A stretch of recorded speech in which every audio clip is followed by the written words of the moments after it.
자, 우리 로마서에서 본 구원의 과정에 대한 그런 말씀을 나누었습니다. 사실 하나님의 구원의 최종적인 목적은 바로 그리스도의 몸을 건축하는 것이다. 그런 의미로서 말씀을 나눴고요. 이제 오늘 마지막으로 우리 하나님께서 기뻐하시는 봉사는 무엇인가를 한번 상고해 보겠습니다. 보통 우리가 복음의 목적이 무엇일까? 한마디로 하나님을 기쁘시게 하는 겁니다. 그 하나님을 기쁘시게, 우리 주님을 기뻐하시는 게 무엇일까?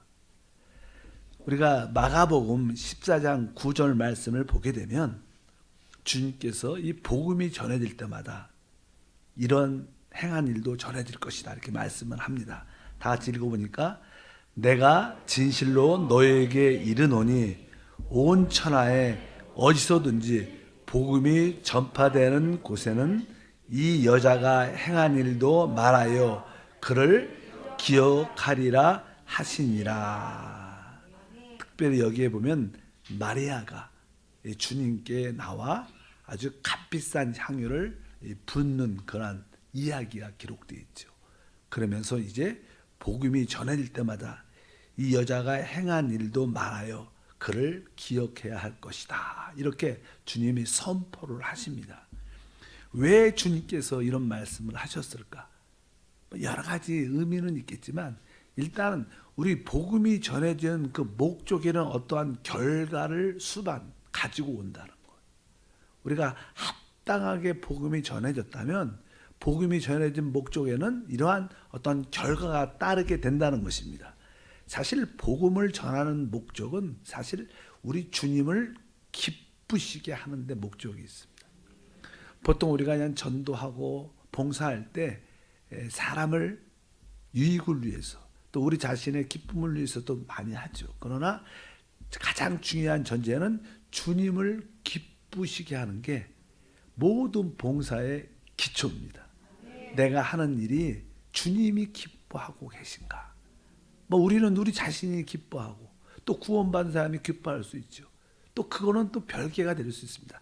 진정한 기쁨은 먼저 주님이 기뻐하실 때 그 기쁨으로 말미암아 나도 기쁘고 또 복음을 듣는 그 사람도 기쁠 수 있습니다. 그러나 반대로 나는 기쁘지만 주님이 기쁘시지 않을 수도 있다는 거예요. 그래서 복음의 목적은 주님을 기쁘시게 하는 것이다. 그래서 우리의 모든 봉사가 주님을 기쁘게 하는 봉사가 알아야 된다. 그러면 어떻게 해야 주님을 기쁘시게 할 수 있을까? 오늘 이 사건으로 내용이 나오는데 마가복음 14장 4절과 5절에 이렇게 기록되어 있습니다. 어떤 사람들이 화를 내어 서로 말하되 어찌하여 이 향유를 허비하는가? 이 향유를 300데나리온에 팔아 가난한 자들에게 줄 수 있었겠도다 하며 그 여자를 책망하는지라. 여기에 보면 이 주님의 제자들이 그 여자가 주님께 행한 일로 인하여 아주 붕괴도 하고 화도 내고 책망하는 그런 말씀이 있습니다. 어떻게 보면 특이하게 느껴지는 말씀이죠. 여기 보니까 이제 서로 말하되 어찌하여 이 향유를 허비하는가? 허비라는 단어가 있습니다. 한번 따라할까요? 허비. 허비라는 것은 어떤 일에 대해서 어떤 것에 대해서 필요 이상으로 소비하는 것이죠. 어떤 물건을 10,000원이면 살 수 있는데 5만 원을 주고 샀다. 이것은 돈을 허비한 거죠. 예를 들어서 어떠한 것의 일에 대해서 너무 과대평가해서 그것을 지불하는 것을 보통 이렇게 허비라는 단어를 많이 씁니다. 작은 일에 너무 크게 시간이나 물질을 쓰는 것을 말씀합니다. 근데 여기 보니까 이 제자들은 바로 그 여자에 대해서 왜 허비하는가 이런 말씀을 합니다. 특별히 유다가 앞장서서 제자들과 함께 이런 이야기를 합니다.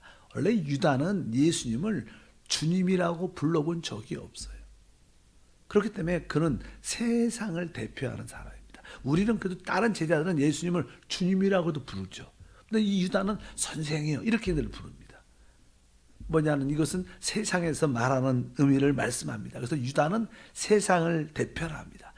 세상 눈에는 우리가 주님께 이렇게 이른 새벽부터 시간을 드리고 물질을 드리는 것을 다 허비라고 생각합니다. 세상 눈에는 다 원래 그래요. 그러나 우리는 뭐 세상에서 하는 소리에 그렇게 귀를 기울일 필요가 있지 않아요. 그렇지 않습니까? 그래 어쩌든지 유다는 바로 그렇게 말을 하죠. 그러면 다른 제자들은 또 어떤가? 우리가 생각해 볼 필요가 있죠. 다른 제자들도 똑같은 말을 사실 합니다. 중요한 것은 우리 믿는 사람들끼리 또 우리가 믿는 사람을 중요하게 생각하는데 그 믿는 그리스도인이 우리의 봉사에 대해서 우리의 헌신에 대해서 허비라고 말할 수 있다는 거예요. 그렇게 대부분 또 말도 하는 사람도 너무 지나치게 교회를 다닌다. 너무 지나치게 헌신한다. 이렇게 얘기를 우리가 종종 들을 수 있습니다. 제가 이게 들은 간증 중에 하나가 어떠한 목사님이 계신데 그 목사님이 어떤 좋은 대학에 거의 수석 정도로 최고로 졸업을 했어요. 그래서 그 학교 때도 뭐 이렇게 아주 수재라는 그런 이야기를 많이 들어서 많은 사람들이 기대를 했죠. 야, 저 친구는 또 교수들도 야, 저 학생은 우리 학교를 빛낼 거야. 졸업해서 어떤 일을 해도 뭔가를 해낼 수 있는 사람이야. 근데 그 분이 그 대학교 때 주님을 다시 만나게 됩니다. 그래서 이 목사의 길, 사역자의 길을 가게 돼요. 알다시피 이 사역자의 가는 길이 외적으로 볼 때는 되게 초라하죠. 목사 이렇게 뭐 저도 이제 대학교 때 교회를 이렇게 목사님들 보면 또 개척 교회를 보면 진짜 이렇게 초라하게 그 세상 눈으로 봤죠. 세상 눈으로 볼 때는 뭐 초라하고 아주 늘 이렇게 부족하고 또 이렇게 안 됐고 뭐 할 일이 없어서 저 목사를 하나 저렇게 조그만 교회를 하나 그리고 또 이렇게 주변의 얘기를 들어보면 그 목사님 때문에 그 가정도 자녀들도 되게 힘들게 살고 그런 모습이 진짜 많죠. 근데 그냥 그분이 주님을 만나게 되고 아주 은혜를 받게 되고 헌신해서 목사의 길을 갑니다. 그러니까 사실은 또 우리 주의 종으로 목사의 길을 갈 때 하나님이 훈련을 많이 시킵니다. 그래서 건강도 잃게 하고 물질도 잃게 하고 진짜 어떻게 보면 초라하게 그런 모습도. 그래서 대부분 신학교에 가는 대부분 한 60% 이상 사람들은 대부분 건강도 약하고 뭐 사업에 실패, 여러 가지 아주 초라한 상태의 모습의 신학생들이 많아요.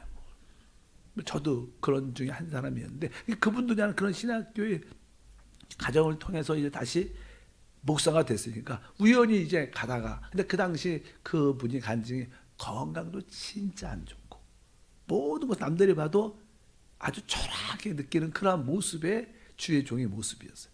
근데 우연히 아주 자기 학교에서 자기를 좀 아주 인정해주고 기대를 많이 했던 한 교수님을 만났는데 교수님을 만나니까 그러면서 인사가 되는 거예요. 근데 너 왜 건강이 이렇게 안 좋고 왜 무엇을 하냐? 그러니까 나는 지금 전도자 일을 하고 있습니다. 이렇게 그러니까 야 우리가 다른 교수들과 함께 기대를 그렇게 많이 했는데 그저 지금 그렇게 열심히 하고 우리가 기대를 했는데도 결국 이렇게 이런 모습으로 초췌한 모습으로 이렇게 아주 비참하고 이렇게 실패한 모습으로 보이다니 나는 실망이 크다. 이런 말을 나는 그 교수한테 듣게 되니까 이 당사자 그 목사님 마음이 편치 않죠. 그래도 나는 주님을 찬양하고 내가 이 가는 길에 대해서 부끄러워하지 않습니다.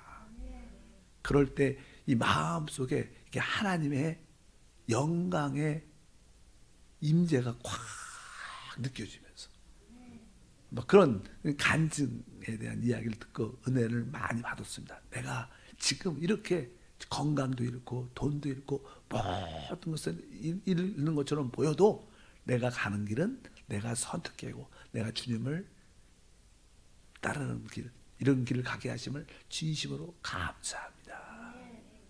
그냥 종종 아까 그 교수가 볼 때는 그 잘난 아주 똑똑한 그 학생이 그런 길을 가는 게 인생의 허비라고 말하는 거예요. 대양 사람들은 다 하나님한테 드리는 모든 것을 허비라고 생각합니다. 아까 제자들도 그런 모습이 있었다 이렇게 말씀을 드렸습니다. 특별히 마태복음 26장 그 사건에 대해서 8절과 9절 이렇게 말합니다. 제자들이 보고 분개하여 이르되 무슨 의도로 이것을 허비하느냐?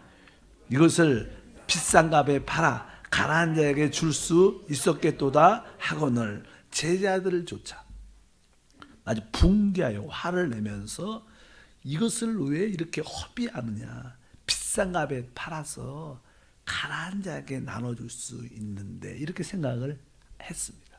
실제로 제자들은 이렇게 비싼 것을 팔아서 300돈이나 가져가고 뭐 구제 또 가난한 사람 또 사회 활동에 필요한 거에 아주 요긴하게 다 쓸 수도 있는데 이것을 그냥 바닥에 부어버리다니 이런 생각을 합니다. 주님께 부었지요. 아마 이 유다와 제자들은 주님에 대한 과소평가가 있을 것 같아요. 만약에 진짜 주님을 귀하게 최고로 여겼다면 그런 것을 쏟아붓는 것이 아깝지 않았을 거예요. 근데 주님에 대한 평가가 아주 가소한 거죠. 그들이 볼 때 이 향유가 훨씬 더 아까운 거예요. 우리의 신앙생활도 우리가 갖고 있는 것보다 우리가 생각하는 것보다 주님을 이렇게 하찮게 여기는 요소가 우리 안에 많다는 거예요. 우리에게 진짜 허비라고 생각하는 그런 것들도 있다는 것을 분명히 알아야 됩니다. 여기서 우리가 알아야 될 것은요. 많은 사람들은 주님을 위해서 많은 일을 한다고 생각을 많이 합니다. 주님을 위해서 많은 일을 하는 것이 주님을 기쁘게 한다는 어떤 일에 대해서 주님의 일에 대해서 교회의 일에 대해서 더 중요한 것은 주님을 위해서 일해야 돼요. 그분을 위해서 일하는 게 중요해요. 그분을 위해서 일하지 말고 그분 자체 그분의 일들을 뭐 여러 가지 일들이 많죠. 뭐 전도하는 일, 기도하는 일, 뭐 여러 가지 많은 일들이 있지만 그런 일들을 보다 우리는 그분을 위해서 직접 일할 수 있는 그런 것이 우리에게 참 필요하다는 것을 분명히 아셔야 됩니다. 그리고 한번 우리 자신에게 나는 주님께 이렇게 과분하게 드린 적이 있는가? 이런 자신의 모두 볼 필요가 있는 줄 믿습니다. 그래서 우리는 주님한테 헌신하는 것을 귀하게 여겨야 된다. 마가복음 14장 6절에 말씀합니다. 예수께서 들으시되 가만히 두라. 너희가 어찌하여 그를 괴롭게 하느냐? 그가 내게 좋은 일을 하였느니라. 아멘. 우리는 주님의 마음을 기쁘시게 하는 게 봉사입니다. 많은 일을 하는 게 봉사가 아니라 주님의 마음을 기쁘게 하는 게 진짜 봉사예요. 그래서 오늘도 주님이 그러자. 왜 그 여자를 그렇게 괴롭게 하느냐? 그가 내게 좋은 일. 주님은 만족하셨다는 거예요. 주님은 만족하셨어요. 참된 봉사는 주님을 기쁘게, 주님을 만족시키는 봉사가 될 줄 믿습니다. 우리가 주님께 우리 자신을 세상 사람 말한 것처럼 허비할지라도 주님이 기뻐하면 그것은 되는 것인 줄 믿습니다. 그래서 이 여자는 이 주님께 아주 값비싼 향유를 부으죠. 근데 그 말씀 중에 또 하나의 말씀이 기록된 것이 마가복음 14장 6절과 8절 다시 한번 읽겠습니다. 예수께서 이르시되 가만두라. 너희가 어찌하여 그를 괴롭게 하느냐? 그가 내게 좋은 일을 하였느니라. 가난한 자들은 항상 너희와 함께 있으니 아무 때라도 원하는 대로 도울 수 있거니와 나는 너희와 항상 함께 있지 아니하리라. 그는 시문을 다하여 내 몸에 향유를 부어 내 장례를 미리 준비하였다. 여기 보면 미리 준비했다. 미리 준비했다. 그러니까 예수님이 곧 죽으실 거란 말을 몇 번 하셨어요. 근데 다른 제자들은 그 말을 믿지 않았어요. 그리고 그걸 신경 쓰지도 않았습니다. 근데 이 여자는 주님의 말씀을 계시로 받아들인 거예요. 아, 우리 주님이 진짜 죽으신구나. 그렇다면 만약에 내일 죽으신다면 내일 모레 죽으신다면 내가 주님을 섬길 수 있는 기회가 없는 거예요. 그래서 미리 준비했다고. 미리 준비했다. 미리 준비하는 것이 참 중요합니다. 여러분들이 이제 주님이 나중에 다시 오시죠. 그럴 때 우리는 다 주님 앞에 쓸 때 다 주님을 찬양하고 주님을 높이고 주님께 우리 가진 것을 다 드릴 겁니다. 그때는 다 할 수 있어요. 그러나 오늘이 문제죠. 오늘 아직 안 오셨어요. 미리 우리가 주님을 재림하실 때 주님 앞에 있을 때 다 주님을 찬양하겠죠. 다 주님을 기뻐하고 주님을 높이, 그때는 다 할 겁니다. 모두가 다. 그러나 지금이 문제예요. 미리 그것을 할 수 있는 사람이 복이 있는 거예요. 미리 할 수 있는 사람. 그래서 주님께서 그 여자에게 미리 준비했다. 미리 준비. 그래서 우리는 앞으로 잘할 수 있겠지만 지금 나는 진짜 이러한 과도한 헌신, 허비 같은 그러한 주님께 드림이 있는가 한번 자신을 한번 점검할 필요가 있습니다. 많은 사람들이 주님을 만나면 주님을 사랑할 수밖에 없을 겁니다. 앞으로는. 그러나 지금 그 사랑을 지금 해야 하는 것이 우리에게 중요한 요소라고 말씀을 드릴 수 있습니다. 이렇게 우리가 미리 준비하려면 우리에게 영적인 눈이 이렇게 열려야 되죠. 영적인 눈이 열려서 주님의 그 존귀함을 볼 수 있어야 돼요. 그것을 보는 게 쉽지 않죠. 뭐 이렇게 그런 찬양도 있죠. 주 예수밖에는 더 귀한 분이 없다. 진짜 주 예수밖에는 진짜 더 귀한 분이 없는 그런 영적인 눈이 열려 그분에게 헌신하고 자신을 드리는 것이 진짜 아깝지 않나. 그런 은혜가 우리 가운데 함께 할 줄 믿습니다. 우리들도 제자처럼 유다처럼 주님을 과소평가하고 있지 않는가. 그래서 우리는 허비를 안 하죠. 알맞게만 드리죠. 알맞게. 요 정도 하면 될 거예요. 요 정도는 됐지. 왜? 우리는 주님을 과소평가하는 요소가 우리 안에 있습니다. 그래서 그렇게 허비라는 단어를, 이 여자는 사실 오늘 말씀이 뭐라고, 그 말씀에도 이런 한 단어가 있어요. 뭐냐면 8절에 보니까 그는 힘을 다하여. 힘을 다했다는 것은 자신이 가진 것을 다 부었다는 그런 의미를 갖고 있습니다. 우리가 봉사는 주님을 기쁘게 하는 것인데 진짜 힘을 다할 때만이 주님이 기뻐한다는 거예요. 어느 정도 하면 하나님 주님이 기뻐하는 게 아니라 힘을 다할 때 주님이 진짜 뭐예요? 기뻐하신다는 거예요. 우리는 다른 사람만을 위해서 일하는 게 아니라 주님의 기쁨을 위해서 일하는 것이 바로 기본적인 원칙인 것을 우리가 모두 깨달아야 될 줄 믿습니다. 그래서 하나님, 나도 힘을 다하여 미리 준비할 수 있는 그런 은혜가 우리 가운데 있게 도와 주시옵소서. 요한복음 12장 3절 말씀을 보게 되면 마리아는 지극히 비싼 향유 곧 순전한 나드 한 근을 가져다가 예수의 발에 붓고 자기 머리털로 그 발을 닦으니 향유 냄새가 집에 가득하더라. 여기 보니까 이 향유 냄새가 집안에 아주 아름다운 좋은 향기로 집안에 가득했다. 모든 사람이 한 사람의 헌신을 통해서 모든 사람이 그 향유 냄새를 다 맡을 수 있는 거예요. 참 이게 아름다운 거죠. 좋은 냄새가 온 집안에 가득했다. 바로 이것은 무엇입니까? 보통 사람들이 다 이렇게 느끼는 거예요. 그 향유 냄새를 다 맡을 수 있는 겁니다. 우리가 하나님을 진짜 내가 힘을 다하여 주님으로 만족하고 주님께 만약에 헌신한다면 그 냄새는 모든 다른 성도들도 느낀다는 거예요. 그 냄새가 다 맡을 수 있는 거예요. 그러니까 이것이 참 중요한 거죠. 여러분들이 참된 헌신, 거기에는 지나친 허비가 있어야 돼. 내 자신의 허비가 있어야 돼. 다 쏟아내야죠, 허비.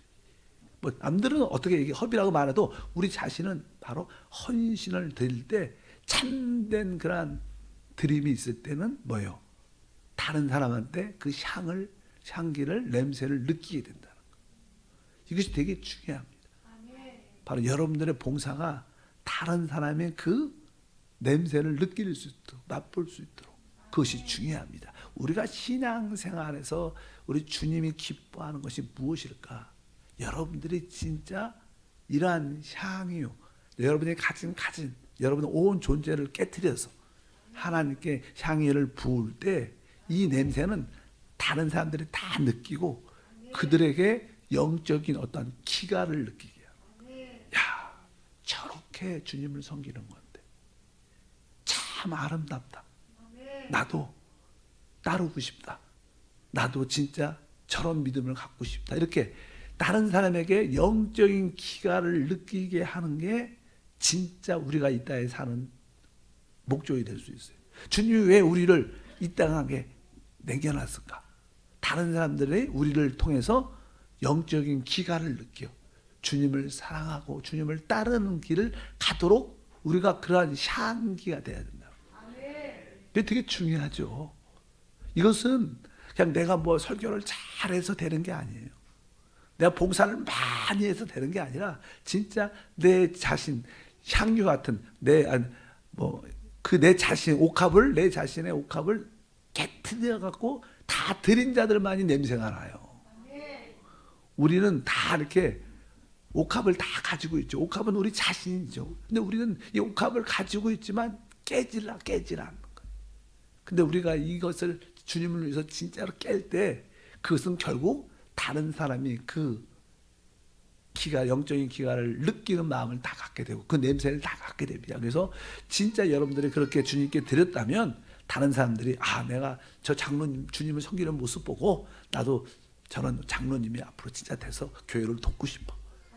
하나님의 교회를 세우고 싶어. 이렇게 예를 들어서 그런 어떠한 것들이 우리 안에 나올 때 그것은 진짜 주님이 기뻐하시는 봉사다. 기뻐하시는 봉사다. 이렇게 말씀을 드릴 수 있습니다. 그래서 오늘 간단한 몇 가지 말씀이 있죠. 미리 준비했다. 사실 예수님께 이런 향기로운 그런 향유, 기름을 부어주고 싶은 사람들도 몇 사람 있었을 거예요. 근데 이 마리아만이 예수님께 그 향유의 기름을 부을 수 있었습니다. 예수님이 죽으신 다음에 예를 들어서 다른 마리아가 새벽에 와서 예수님께 기름을 부으러 왔죠. 죽은 시체에다가. 근데도 못 부었어요. 왜? 예수님이 부활하셨기 때문에. 우리가 예수님께 그 향유를 부을 때 기회가 있는 거예요. 아무 때나 부을 수 있잖아. 기회가 있을 때 바로 그렇게 미리 준비하는 그런 것이 중요하다. 때가 있는 겁니다. 여러분들이 오늘 말씀을 통해서 주님을 기쁘게 하는 봉사가 중요하구나. 내 만족과 다른 사람의 만족이 아니라 먼저 주님을 기쁘게 하는 봉사인가. 이 봉사가 진짜 주님이 기뻐하는 저가 내게 좋은 일을 하였느니라. 우리는 많은 사람을 도와주고 가난한 사람을 도와주고 이런 일들이 나쁘다고 말하지 않지만 그 일과 주님을 기쁘게 하는 것은 다른 거예요. 우리는 주님을 기쁘게 하는, 주님을 만족시킬 때 바로 그것이 진정한 봉사고 그것이 진정한 복음의 목적이다. 우리는 그것을 깨닫고 우리가 그리스도의 몸을 건축할 때 교회를 세워나갈 때 바로 진짜 주님을 향해서 주님께 우리 자신을 세상 사람들이 말하는 허비 같은 일을 꼭 필요합니다. 여러분들은 주님께 내 자신을 허비했는가? 한번 질문도 해보시고 바로 그러한 허비라고 주님께 느낄 정도로 우리가 허비할 때 주님은 만족하시고 기뻐하시고 바로 우리를 통해서 많은 사람을 회복하는 통로가 될 줄 믿습니다. 이렇게 마리아처럼 모든 것을 쏟아낸 자들은 다른 사람들에게 영적인 기가를 느끼게 할 것이고 또 그들도 주님을 사랑하고 따르게 하는 통로로 우리 모두가 쓰임받을 줄 믿습니다. 이것이 우리가 주님께 쓰임받는 길인 것을 알길 바랍니다. 하나님 아버지 감사합니다. 진짜 우리가 주님을 사랑하고 우리 자신인 그 옥합을 깨트려 우리 깊은 곳에서 흘러나오는 그 향기가 많은 사람들에게 흘러 우리 주변에 있는 자들이 영적인 기가를 느껴 우리처럼 주를 따르게 하소서. 이러한 봉사가 참된 봉사임을 알게 도와주옵소서. 우리가 주님을 따를 때, 우리 온 존재를 드릴 때 세상 사람들은 허비라고 말하지만 세상 사람들의 말에 신경 쓸 필요도 없음을 압니다. 어찌하든지 우리가 행하는 일은 주님을 기쁘시게 하는 봉사가 되게 하옵소서. 우리 주 예수 이름으로 기도함나이다. 아멘. 하늘에 계신 우리 아버지여, 이름이 거룩히